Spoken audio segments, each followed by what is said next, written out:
दोस्तों, प्रतिदिन सब घर में भगवान की पूजा उपासना सभी लोग नियम से करते ही हैं।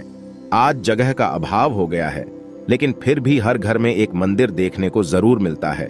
छोटा सा छोटा घर हो, वहां पर भी आपको पूजा का स्थान जरूर मिल जाएगा, क्योंकि इससे हमारे घर में हम मानते हैं सकारात्मक ऊर्जा का वास होता है। चाहे आप किराए के घर में रहे या अपने घर में रहें, अपने अपने जगह की अवेलेबिलिटी के अनुसार हर इंसान पूजा पाठ जरूर करता है। दोस्तों, बड़ा सवाल यह आता है कि घर में पूजा स्थान का होना सही जगह बहुत आवश्यक होता है। हम चाहें वास्तु की दृष्टि से देखें या तांत्रिक दृष्टि से देखें, हमारे घर का जो पूजा का स्थल होता है वो हमारे जीवन पर पॉजिटिव और नेगेटिव असर डालता है। दोस्तों, आप कहीं पर भी पूजा स्थान रखें, लेकिन सबसे पहले यह बात जरूर ही होनी चाहिए कि सूर्य की रोशनी आपके पूजा स्थल तक जरूर पहुंचती हो। यदि सूर्य की रोशनी नहीं पड़ती है तो आप भगवान सूर्य नारायण का चित्र अपने मंदिर में अवश्य लगा लें। इससे क्या होगा? अदृश्य रूप से आपके घर के मंदिर में सूर्य की रोशनी पड़ती है और नकारात्मक ऊर्जा का आभास भी नहीं होता। हमारी पूजा भी सफल होती है।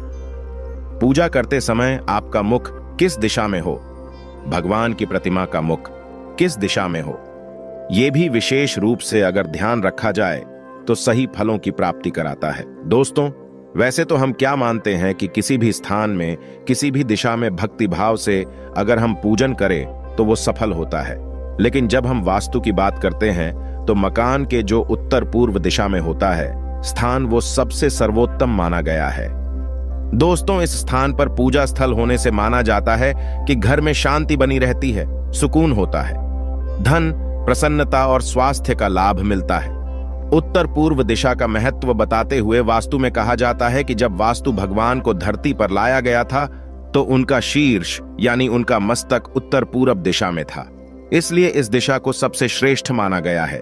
और ये दिशा और भी इंपॉर्टेंट क्यों है? क्योंकि सूर्य की पवित्र किरणें भी हमें इसी दिशा से मिलती है, जो कि हमारे घर में वहां की पूजा स्थल के वातावरण को सकारात्मक ऊर्जा से भर देती है। दोस्तों, आप चाहे जॉइंट फैमिली में रहते हो सकता है कई फैमिलीज में आजकल होता है कि परिवार एक होता है, बंटवारा हो जाता है भाई भाई का, लेकिन और सभी लोग एक ही घर में कई सारे पूजा घर बना लेते हैं। ऐसी मिस्टेक आपको नहीं करनी चाहिए। हो सकता है आपके घर में बंटवारा हो गया हो, अलग अलग रूम में रहते हैं, लेकिन एक ही मकान में एक ही घर में आपको एक ही पूजा रूम रखना चाहिए। नहीं तो जितने मेंबर्स हैं परिवार के, ये नहीं देखेंगे भगवान कि कौन से मेंबर पे परेशानी आ रही है। घर में परेशानियां बढ़ने लगती हैं सभी के लिए। दोस्तों, ईशान कोण वैसे भी देवताओं का स्थान माना गया। ईशान कोण यानी north east corner of the house भगवान शिव का वास होता है। देवगुरु बृहस्पति केतु की दिशा भी ईशान कोण बताई गई है और इसीलिए इस कोण को पूजा पाठ के लिए, अध्यात्म के लिए सबसे बेहतर माना जाता है। किस्मत के धनी होते हैं वो लोग जिनका मंदिर ईशान कोण में होता है। साक्षात भगवान की कृपा बरसती है, देवी देवताओं की कृपा बरसती है, ईश्वर खुशी से प्रसन्न होकर नृत्य करते हैं। दोस्तों, ध्यान रखें, अगर पूजा रूम चाहे एक जगह हो, आप एक ही रूम में हो, लेकिन उसको हमेशा आपको ढक कर रखना चाहिए। लेकिन ज्यादा लंबे समय तक अगर दरवाजा आदि भी है, पर्दा आदि भी है, समय समय पर जैसे आप उठते हैं वैसे भगवान के मंदिर को खोलें। जैसे आप सोते हैं वैसे ही भगवान को शयन कराएं। इस प्रकार से आपको उनकी देखभाल करनी चाहिए, नहीं तो दोष कारक परिणाम प्राप्त होते हैं। कुछ लोग क्या करते हैं, पूजा घर के आसपास गंदगी रखते हैं, पर्दा लगा दिया भूल गए, भगवान को खोला नहीं, चारों तरफ वातावरण में शोरगुल होता रखता है।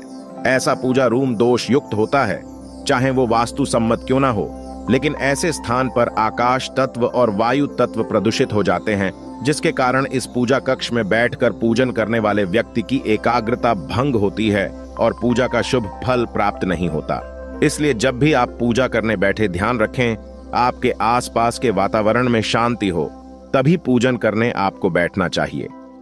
दोस्तों, जो भी विद्यार्थी हो या ज्ञान की प्राप्ति के इच्छुक व्यक्ति हो, उनको भी पूर्व दिशा में मंदिर की स्थापना करनी चाहिए और ध्यान रखना चाहिए घर में सीढ़ियों के नीचे बाथरूम से सटा हुआ या ऊपर नीचे बाथरूम हो, ऐसे स्थान पे बाथरूम के बगल में या बेसमेंट में, घर के बेसमेंट में आपको मंदिर नहीं बनानी चाहिए।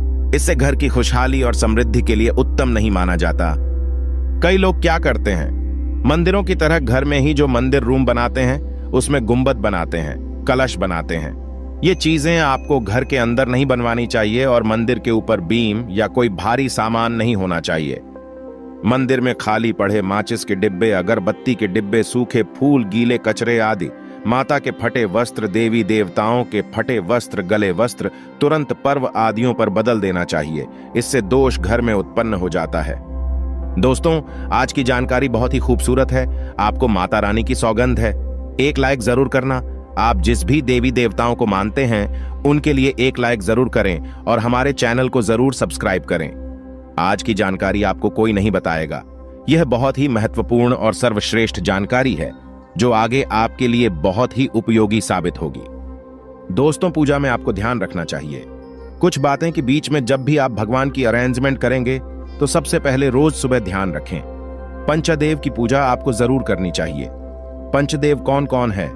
सूर्य, गणपति, शिव जी, विष्णु और मां दुर्गा। और ध्यान देना चाहिए कि पूजा स्थल पर बीच में भगवान गणेश की तस्वीर या मूर्ति जरूर होनी चाहिए। पूजा घर में अगर आप ब्रह्मा, विष्णु, शिव, इंद्र और सूर्य और कार्तिकेय की तस्वीरें रखते हैं तो इनका मुख हमेशा पूरब या पश्चिम दिशा की ओर ही होना चाहिए। दोस्तों, प्रथम पूज्य श्री गणेश के स्मरण मात्र कर लेने से कार्य सिद्ध होते हैं और घर में इनकी मूर्ति रखना बहुत ही शुभ माना जाता है। अधिकांश घरों में आप देखते होंगे बहुत सारी मूर्तियां होती हैं, लेकिन ध्यान रखें कि गजानन की मूर्तियों की संख्या 1, 3 या 5 नहीं होनी चाहिए। ये अशुभ माना गया है, यानी इनकी संख्या इवन नंबर्स में होनी चाहिए, आउट नंबर्स में नहीं होनी चाहिए। श्री गणेश का स्वरूप सम संख्या के समान होता है, इस कारण इनकी मूर्तियों की संख्या भी विषम होना गलत मानी गई है। कम से कम 2 मूर्तियां रखना गणपति देव की सर्वश्रेष्ठ मानी जाती है। पूजा घर में गणेश जी की मूर्ति का मुख, कुबेर की मूर्ति का मुख और दुर्गा मां का मुख दक्षिण दिशा की ओर होना चाहिए। घर के मंदिर में मां दुर्गा या अन्य किसी देवी की मूर्ति की संख्या 3 नहीं होनी चाहिए। यह अशुभ माना जाता है और यदि आप चाहें तो 3 से कम या ज्यादा मूर्तियां घर के मंदिर में रख सकते हैं। दोस्तों, मूर्तियों के संबंध में श्रेष्ठ बात यही होती है कि मंदिर में किसी भी देवता की एक से अधिक मूर्ति ना हो। अलग अलग देवी देवताओं की एक मूर्तियां रखी जा सकती हैं। पूजा घर में हनुमान जी का मुख नैऋत्य कोण में होना चाहिए। घर के मंदिर में हनुमान जी की मूर्ति की संख्या 1 ही होनी चाहिए, क्योंकि बजरंग बली को रुद्र का अवतार मानते हैं, यानी शिव का अवतार मानते हैं, और घर में शिवलिंग भी 1 ही होना चाहिए। मंदिर में अगर आप रखते हैं तो हनुमान जी की प्रतिमा, बैठे हुए हनुमान जी की प्रतिमा रखना सर्वश्रेष्ठ होता है। दूसरे किसी भाग में रख रहे हैं तो हनुमान जी की मूर्ति नहीं, ऐसी फोटो रखी जा सकती है जिसमें वो खड़े हुए हों। घर के दरवाजे के पास नॉर्थ दिशा में आप उड़ते हुए हनुमान जी की फोटो रख सकते हैं। ये नौकरी इत्यादि के लिए सर्वश्रेष्ठ होती है। दोस्तों, ध्यान रखें, पति पत्नी का जो शयन कक्ष है अगर उसी में आपने बनाया हुआ है, आपने साइड में मंदिर, तो आपको हनुमान जी की मूर्ति या फोटो उसमें नहीं लगानी चाहिए।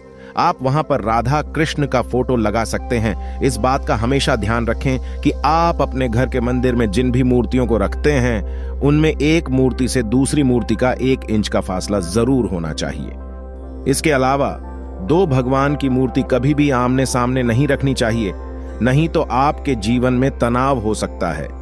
इससे पूजा का फल आपको नहीं मिलेगा। दोस्तों, पूजा घर में कई बार क्या होता है, किसी मंदिर में गए, कोई पंडित जी ने दे दिया, प्राचीन मंदिर से लाई गई प्रतिमा या स्थिर प्रतिमा जो पहले स्थिर थी, उन प्रतिमा को अपने घर पे स्थापित आपको नहीं करना चाहिए। कोई दे भी देता है तो आपको इसका विसर्जन कर देना चाहिए। दोस्तों, वास्तु विज्ञान में स्ट्रिक्टली मना किया जाता है कि भैरव भगवान की मूर्ति घर में नहीं रखनी चाहिए। हालांकि शिव भगवान का रूप होते हैं, लेकिन फिर भी वो तामसिक देवता होते हैं। कुछ लोकतंत्र मन की साधना के लिए इनको घर में रख लेते हैं, लेकिन ये गलत है। भगवान शिव का एक और रूप होता है नटराज, और वास्तुशास्त्र के अनुसार नटराज रूपाली भगवान शिव की प्रतिमा भी घर में नहीं होनी चाहिए, क्योंकि ये नटराज रूप में शिव तांडव करते हैं और इसीलिए घर पे इनको तामसी माना जाता है रखना। दोस्तों, हम सभी लोग गृह शांति के लिए कभी किसी को शनि की 7.5 आती है, ढैया है तो शनि की पूजा अर्चना करने को बोला जाता है। लेकिन ज्योतिष शास्त्र के मुताबिक कभी भी शनि देव की मूर्ति आपको घर में नहीं लगानी चाहिए। शनि की तरह ही ज्योतिष शास्त्र में राहु केतु की भी मूर्ति घर पे नहीं रखी जाती, क्योंकि राहु केतु दोनों छाया ग्रह होने के साथ साथ पाप ग्रह भी होते हैं। दोस्तों, घर के मंदिर में हमेशा भगवान की सौम्य रूप वाली मूर्तियां रखे। यहाँ तक कि ऐसे में माँ दुर्गा के कालरात्रि का जो स्वरूप होता है, माँ काली की डरावनी मूर्ति होती है, वो भी घर में नहीं रखनी चाहिए। रखना भी चाहते हैं तो बहुत सौम्य मूर्ति आपको मुस्कुराती हुई रखनी चाहिए। दोस्तों, किसी भी प्रकार के घर में महाभारत आदि के युद्ध आदि के पशु पक्षी के चित्र आदि लगाना उचित नहीं माना जाता है और पूजा घर में कुछ लोग पैसे उठा उठा के दबा दबा के रखते हैं। ये भी नहीं करना चाहिए। पूजा घर में कभी भी धन बहुमूल्य चीजें जो होती है वो आपको नहीं रखनी चाहिए। पूजा घर में आप वह सिक्का रखें जो आजीवन मंदिर में रखा हो। आप चांदी का सिक्का सदैव के लिए अर्पित कर सकते हैं। इससे आपके घर में सौभाग्यपूर्वक धन, ऐश्वर्य, धन लक्ष्मी तथा अन्न भंडार की कोई भी कमी नहीं होगी। मंदिर को कभी खाली नहीं रखना चाहिए। चांदी का रुपया, पैसा या सोने की कोई भी वस्तु आपको अवश्य माता रानी को या देवी देवताओं को अर्पित जरूर करना चाहिए। आप चांदी का सिक्का भी विशेष रूप से मंदिर में रख सकते हैं। यदि आपके पास कुछ भी मंदिर में रखने के लिए विशेष नहीं है तो आप विशेष तौर पर पुष्प अर्पित करते रहें। पुष्प जो होते हैं हीरे, मोती, सोना, चांदी से भी बढ़कर देवी देवताओं के लिए होते हैं।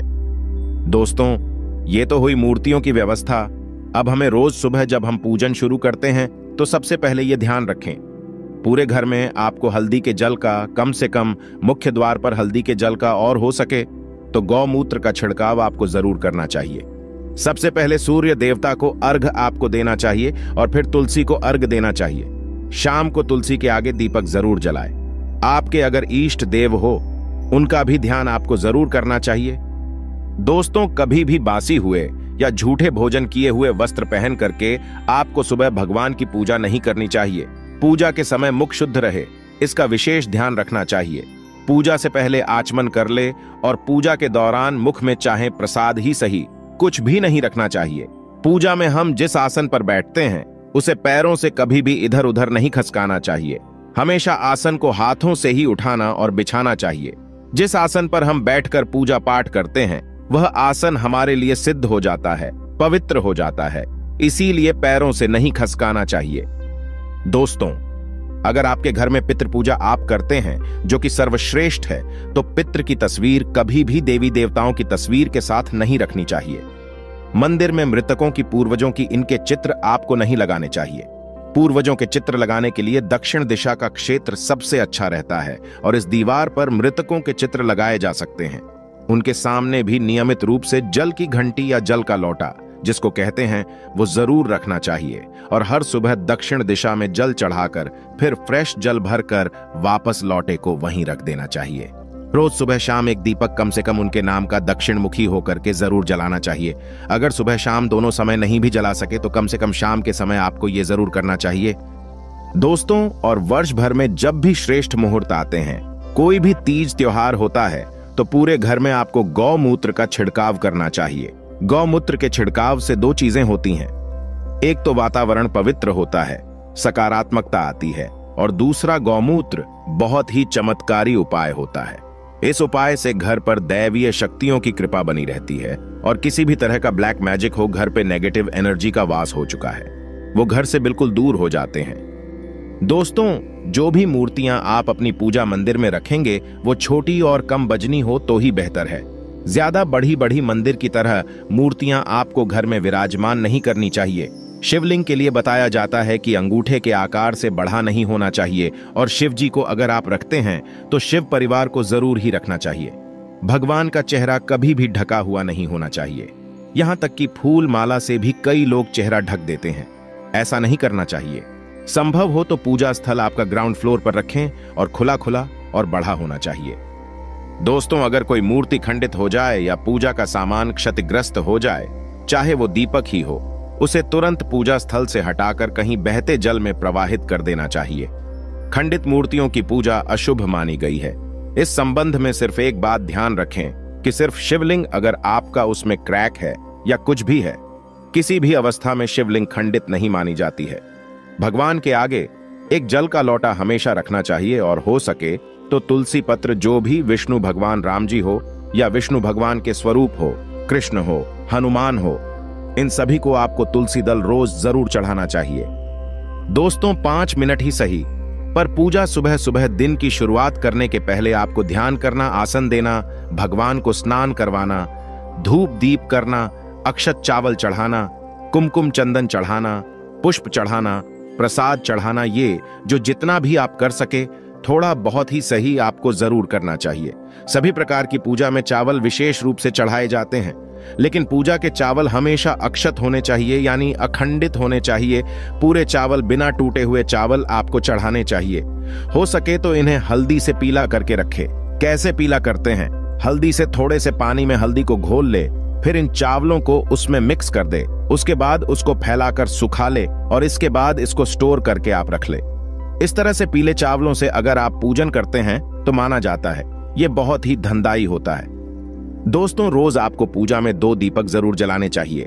एक घी का दीपक और एक तेल का दीपक। घी का दीपक दाहिनी ओर यानी कि राइट हैंड साइड में जलाना चाहिए और तेल का दीपक बाईं और चलाना चाहिए। घी के दीपक के लिए सफेद रुई की बाती का उपयोग किया जाना चाहिए और तेल के दीपक के लिए हो सके तो लाल धागे की बाती सर्वश्रेष्ठ बताई गई है। जिस दीपक में आप तेल डालेंगे उसमें 2 लौंग और 2 कपूर आप जरूर डालें। ये काम करने से घर पे नजर, बुरी नजर या जो भी गलत चीजें होती हैं वो आपके घर से दूर हो जाती है। यहां तक कि भगवान शिव कहते हैं, जलता हुआ दीपक घर में अकाल मृत्यु तथा दुर्घटनाओं से बचाता है। दोस्तों, दीपक हमेशा ध्यान रखें भगवान की प्रतिमा के ठीक सामने लगाना चाहिए। शाम को आपके घर में लक्ष्मी प्राप्ति के लिए गूगल की धूप, नजर बाधा आदि के लिए टोने टोटके के लिए लोबान की धूप और सुख शांति के लिए तेज पत्ता जरूर जलाना चाहिए। तेज पत्ता जो होता है जिसे हम खाने में डालते हैं वही होता है तेज पत्ता। दोस्तों, मंदिर आप कभी भी शयन कक्षा बेडरूम में बनाना ही नहीं चाहिए और अगर किसी कारणवश आप बना लेते हैं तो पर्दा से ढक करके उसको जरूर रखना चाहिए। एक लकड़ी का हो सके तो हल्का पार्टीशन दे दे, ये ज्यादा अच्छा रहता है। पति पत्नी के लिए यदि एक कमरे की व्यवस्था हो और कोई जगह नहीं हो तो मंदिर आप पूजा करने के बाद पूरा ढक दें। मंदिर आप शयन कक्षा में भी रख सकते हैं, पर शर्त यह है कि आपको मंदिर ढककर सोना चाहिए और सिर्फ पूजा करते समय ही खोलना चाहिए और कुछ समय बाद वापस पर्दा ढक देना चाहिए। इससे आपकी पूजा पाठ भी सफल होगी और मंदिर को दूसरी ओर ले जाने का भय भी आपको नहीं सताएगा, दोष भी नहीं लगेगा। दोस्तों, रात के समय स्पेशली मंदिर पर पर्दा कर देना चाहिए। पूजा में बासी फूल पत्ते अर्पित नहीं करने चाहिए। हमेशा स्वच्छ और ताजे जल का ही उपयोग करें और भगवान देवी देवताओं के ऊपर चढ़ाए गए हार, फूल, पत्तियां आदि जो भी आप चढ़ाते हैं उनको कभी भी बिना धोए अर्पित नहीं करना चाहिए। एक बार पहले साफ पानी से जरूर धो लें। जब भी फूल चढ़ाएंगे तो दाएं हाथ की अनामिका और अंगूठे की सहायता से आपको फूल अर्पित करने चाहिए और चढ़ाए हुए फूल को अंगूठे और तर्जनी की सहायता से उतारने चाहिए। फूल की कलियों को चढ़ाना मनाही होता है। कभी भी फूल की कलियां भगवान पर नहीं चढ़ानी चाहिए, लेकिन यह नियम कमल के फूल पर लागू नहीं होता है। दोस्तों, कभी भी मंदिर का कूड़ा कचरा, अगरबत्ती के डिब्बे, माचिस के डिब्बे, सड़े हुए फूल तथा मैले वस्त्र गंगा मैया में विसर्जित नहीं करना चाहिए। इससे गंगा मैया नाराज हो जाती हैं। शास्त्रों में एक कथा आती है, गंगा में जब लोग सड़े गले वस्त्र और सड़ी चीज विसर्जित करने लगे थे तब माता गंगा भगवान शिव के पास रोते हुए गई थीं। तब भगवान शिव ने क्रोधित होकर ऐसा वरदान गंगा माता को दिया था कि जो भी व्यक्ति अपवित्र चीजें गंगा में विसर्जित करेगा उसको मेरा भयंकर श्राप लगेगा। वह नरक में भटकता रहेगा, उसे कभी मोक्ष प्राप्त नहीं होगा, उसे गंगाजल कभी प्राप्त नहीं होगा। वह कितना भी गंगा में स्नान कर ले उसका शरीर हमेशा अपवित्र ही रहेगा। इसीलिए गंगा में केवल पवित्र राख, हवन सामग्री की राख, पवित्र फूल या देवी देवताओं की खंडित मूर्तियां ही विसर्जित करना चाहिए। डब्बे पन्नियां कभी गंगा में नहीं डालना चाहिए। जानवरों की हड्डी मांस गंगा में कभी नहीं डालना चाहिए। दोस्तों, तुलसी के बिना ईश्वर की पूजा पूर्ण नहीं मानी जाती। तुलसी की जो मंजरी होती है वो सब फूलों से बढ़कर मानी जाती है। मंगल, शुक्र, रवि अमावस्या, पूर्णिमा, द्वादशी और रात के समय या संध्या काल में तुलसी दल नहीं तोड़ना चाहिए। यहां तक कि ग्रहण हो, ग्रहण के दौरान भी तुलसी पत्र नहीं तोड़ना चाहिए। तुलसी पत्र तोड़ते समय यह ध्यान रखना जरूरी होता है कि पत्तियां जरूर हो, खाली डंडी तुलसी की ना तोड़े। और शिव जी और गणपति को भूल से भी तुलसी नहीं चढ़ानी चाहिए। इनको आप बेल पत्र चढ़ाएं, ये सर्वेश श्रेष्ठ होता है। दोस्तों, तुलसी के पत्ते और गंगाजल कभी भी बासी नहीं माने जाते। 11 दिन तक आप वही तुलसी को बार बार धो करके चढ़ा सकते हैं और बार बार इनका उपयोग आप कर सकते हैं। शेष सामग्री आपको ताजी ही उपयोग करनी चाहिए। यदि कोई फूल सूख गया हो, गिर गया हो या खराब हो या जमीन से गिरा हुआ आपने उठाया हो तो उसको भगवान को अर्पित नहीं करना चाहिए। दोस्तों, वास्तु शास्त्र के अनुसार जिन देवताओं के 2 से ज्यादा हाथों में अस्त्र हो, उनके चित्र आपको घर पे नहीं लगाने चाहिए। और सबसे महत्वपूर्ण बात यह है कि जब भी पूजा करें तो घर के सभी कोनों में एक बार घंटी जरूर बजानी चाहिए।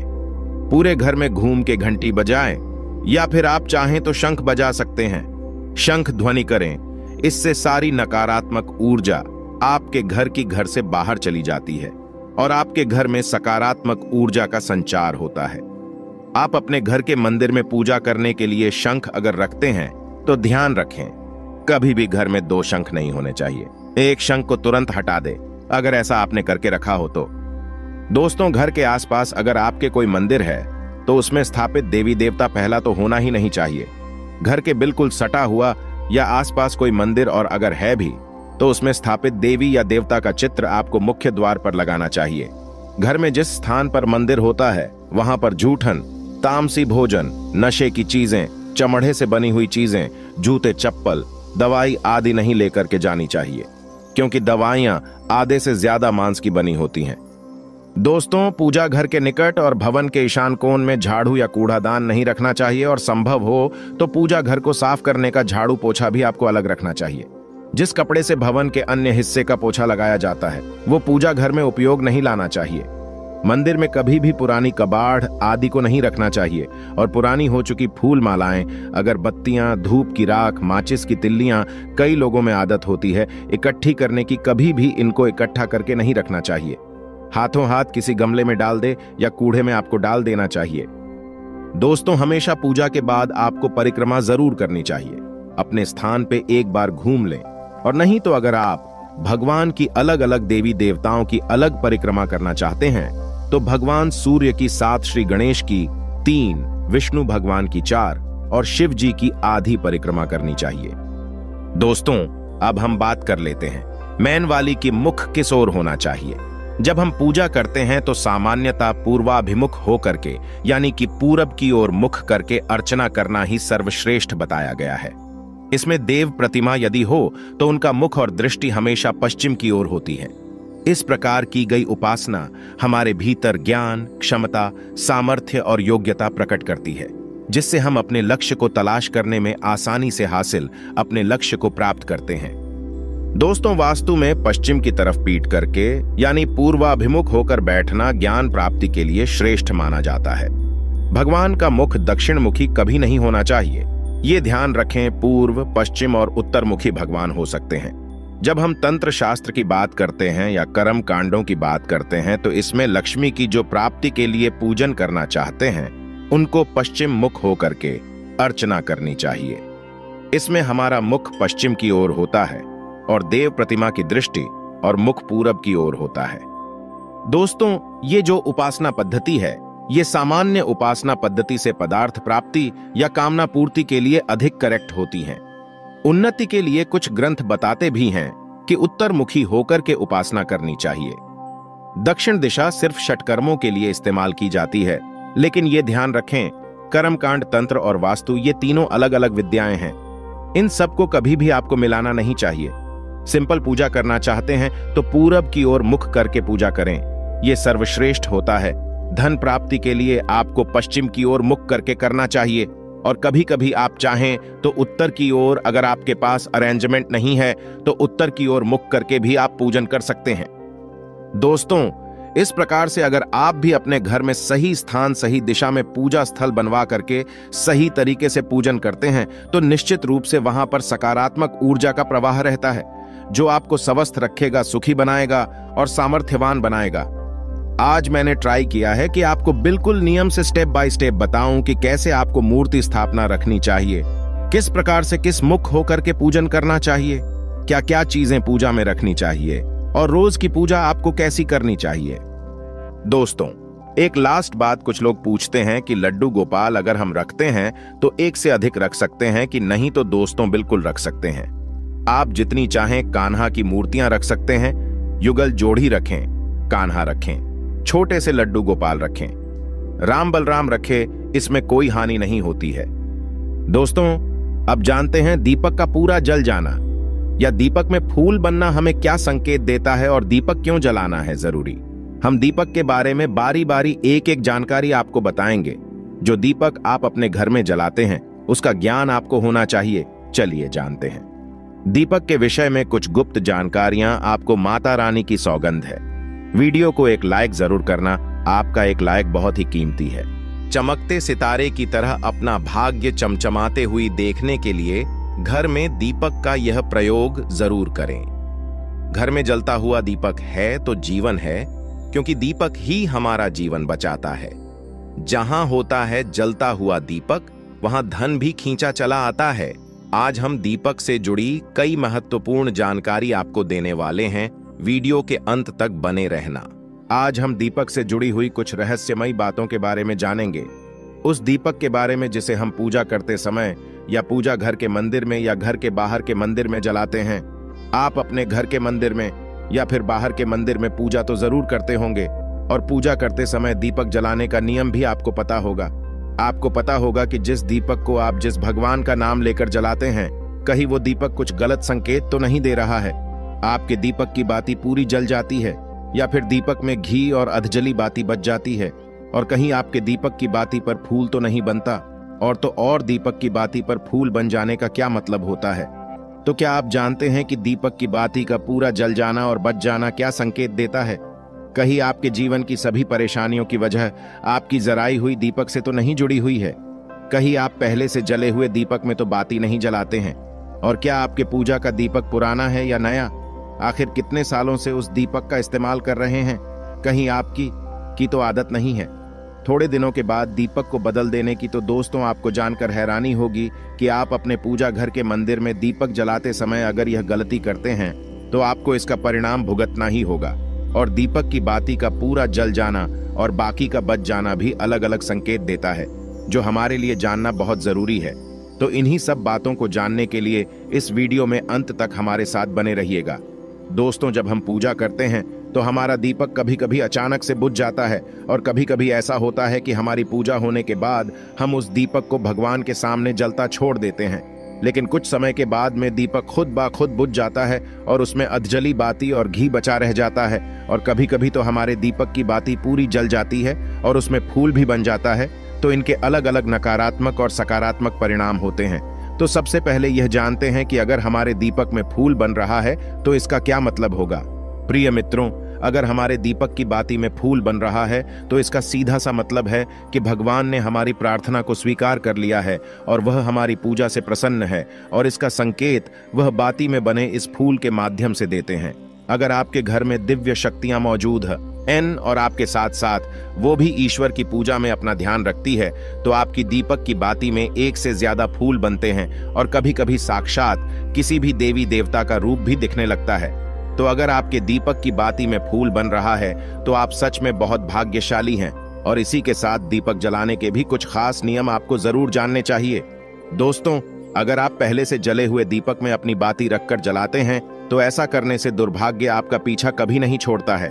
अगर दीपक में पहले से जली हुई बाती की राख या फिर रुई और कलौंज है और आपने अपनी बाती इसमें रखकर जला दी, तो ऐसा करने से भगवान आपसे प्रसन्न होने की बजाय आपसे नाराज हो जाते हैं और आपको इसके बहुत ही भयानक परिणाम देखने को मिलते हैं और आपके बनते हुए काम बिगड़ने लगते हैं।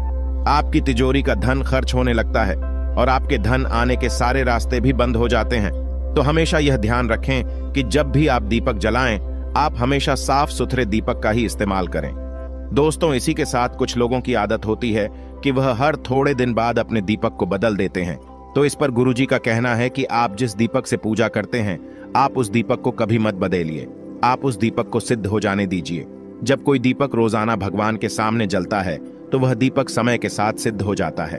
भगवान की सकारात्मक ऊर्जा उस दीपक में आ जाती है, और जब भी आप वो दीपक जलाते हैं तो आपका तन और मन दोनों पवित्र हो जाते हैं।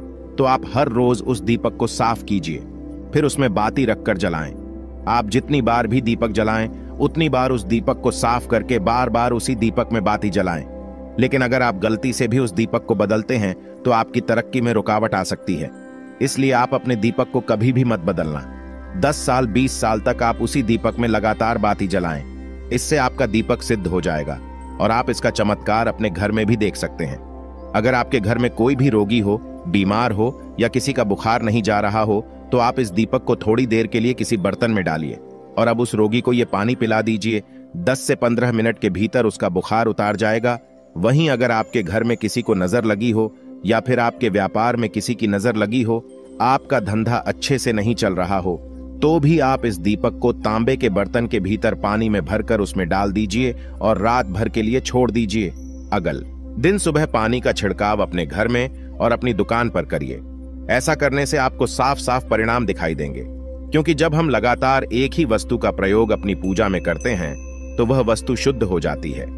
भगवान की जो ऊर्जा होती है वह उस वस्तु में समा जाती है। तो कभी भी अपने मंदिर के दीपक को बदलने की गलती ना करें। दोस्तों, अगर आपके मंदिर का दीपक टूट जाता है या फिर खराब हो जाता है या खंडित हो जाता है, आप तभी उस दीपक को बदल सकते हैं, लेकिन फिर भी आप उस दीपक को ना फेंकें, बल्कि इसे अपने घर में संभाल कर रखें, क्योंकि यह भगवान की सकारात्मक ऊर्जा का भंडार होता है। वहीं अब आपको यह भी बता देते हैं कि अगर आपके दीपक की बाती पूरी नहीं जलती हैं, आपके दीपक में ही बच जाती है, तो इसका क्या परिणाम होता है। तो सबसे पहले यह देखिए कि अगर आप किसी भी पेड़ पौधे की पूजा कर रहे हैं और पूजा में जलाया हुआ दीपक पूरा नहीं जलता या फिर उसमें ही बच जाता है, तो इससे आपके घर में बीमारियां घर बना लेती हैं और ये बीमारी कभी भी आपका पीछा नहीं छोड़ेगी। तो जब भी आप किसी भी पेड़ पौधे की या मंदिर के बाहर किसी भी जगह की पूजा करें, तो यह ध्यान रखें कि उसकी बाती पूरी जले और उस बर्तन में भी ना बचे, क्योंकि यह आपकी अच्छी सेहत के लिए बहुत ही ज्यादा अच्छा प्रभाव देगा। वहीं अगर आपके घर के मंदिर में दीपक की बाती पूरी नहीं जलती है, पूजा करते समय दीपक बार बार बुझ जाता है, तो जरूर आपके घर में नकारात्मक ऊर्जा का वास है और यह आपकी पूजा में विघ्न डालने का काम करती है। दोस्तों, हमारे घर में अगर कोई बुरी शक्ति होती है या फिर कोई ऐसी ऊर्जा होती है जो यह नहीं चाहती कि आपके घर में भगवान की कृपा हो और आपके घर में सकारात्मक ऊर्जा हो, तो यह आपकी पूजा सफल नहीं होने देती। क्योंकि दोस्तों, एक वातावरण में एक ही तरह की ऊर्जा रह सकती है, या तो सकारात्मक या नकारात्मक, और जो बुरी शक्तियां होती हैं वो ये कभी भी नहीं चाहती कि आपके घर में देवी शक्तियों का वास हो, क्योंकि अगर आपके घर में भगवान ने अपनी कृपा की तो उन बुरी शक्तियों और ऊर्जाओं को आपके घर से जाना पड़ेगा। तो यह बुरी शक्तियां हमेशा इसी कोशिश में रहेगी कि आपकी पूजा में रुकावटें आएं, और इन्हीं के प्रभाव से हमारा दीपक बार बार बुझ जाता है या फिर हमारे दीपक की बाती ही पूरी नहीं जलती। तो इस सब से बचने के लिए आपको क्या करना है कि सच्चे मन से भगवान का स्मरण करना है, और जब भी आप दीपक जलाएं तो भगवान से सबसे पहले यह प्रार्थना करें कि के आसपास जितनी भी नकारात्मक ऊर्जा हो वह आपसे दूर रहे, भगवान की कृपा आप पर बनी रहे। साथ ही ऐसी शक्तियों से बचने के लिए जब भी आप दीपक जलाएं तो गंगा जल से एक गोल घेरा बना लेने और इस गोल घेरे में दीपक को रखें, क्योंकि दोस्तों, गंगा जल बहुत ही पवित्र माना गया है और महादेव का वरदान भी गंगा जल को मिला हुआ है। तो गंगा जल में सबसे पहले तो कोई भी बुरी शक्ति प्रवेश नहीं कर सकती, इसलिए कभी भी गंगा जल खराब नहीं होता और गंगा जल हर तरह की ऊर्जा को सकारात्मक ऊर्जा में बदल देता है। और अगर आप गंगा जल से बने हुए गोल घेरे में दीपक को रखेंगे तो यह आपकी पूजा में किसी भी शक्ति को बाधा नहीं बनने देगा और कोई भी नकारात्मक शक्ति आपकी दीपक को बुझा नहीं पाएगी और आप निर्वाह अपनी पूजा संपन्न कर पाएंगे।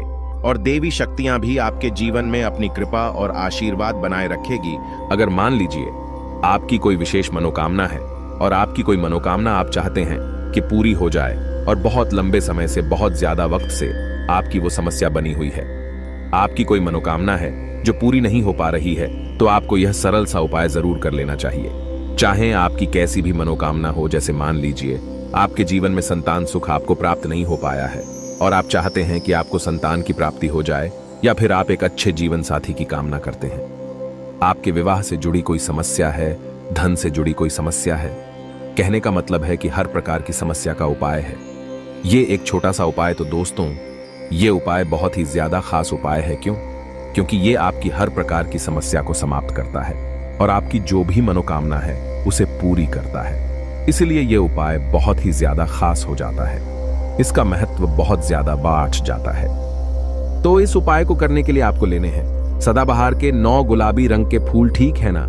हम आपको फिर से बता देते हैं कि सदाबहार के गुलाबी वाले फूल आपको 9 लेने हैं और इसी के साथ आपको तांबे के पात्र में तांबे के लोटे में जल लेना है और यह उपाय करना है।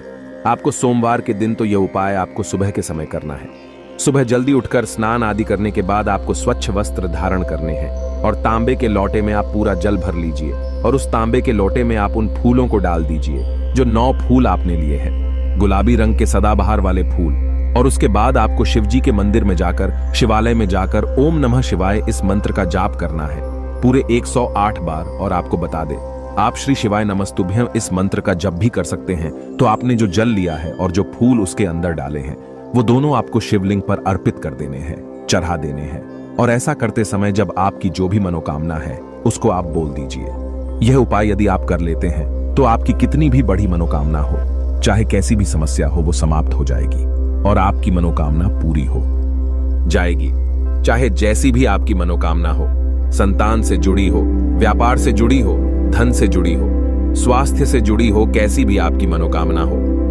दोस्तों आपको बता दें, यह उपाय जो व्यक्ति करता है उसके जीवन में चाहे जैसा भी दोष हो, कोई भी वास्तु दोष हो, कोई भी कुंडली दोष हो, वो पूरी तरह से समाप्त हो जाता है। और दोस्तों आपको बता दें, यह उपाय करना है आपको 5 सोमवार लगातार, ठीक है ना। जब आप पहले सोमवार करेंगे, उसके बाद दूसरे सोमवार, तीसरे सोमवार, चौथे सोमवार, 5वें सोमवार, 5 सोमवार आपको लगातार करना है। बीच में गैपिंग नहीं करना है आपको, ठीक है ना, गैप नहीं देना है। दोस्तों बात करते हैं कि यदि आपने यह उपाय सोमवार के दिन सुबह के समय किया है और 9 से 10 के बीच किया है तो आपको हर सोमवार को वैसे ही करना है जैसे आपने पहले सोमवार को किया है। इस चीज को आप विशेष करके ध्यान रखें। तो दोस्तों यदि आप इस उपाय को कर लेते हैं तो आप अपनी कैसी भी मनोकामना पूरी कर सकते हैं। इन छोटे सरल से उपायों को करके आपको अपने मन में पूरी सच्ची श्रद्धा और पूरा विश्वास होना चाहिए, तब ये उपाय असर करते हैं। दोस्तों आज की वीडियो में बस इतना ही। मिलते हैं आपसे एक नई वीडियो के साथ। हर हर महादेव, जय शिव शंभू।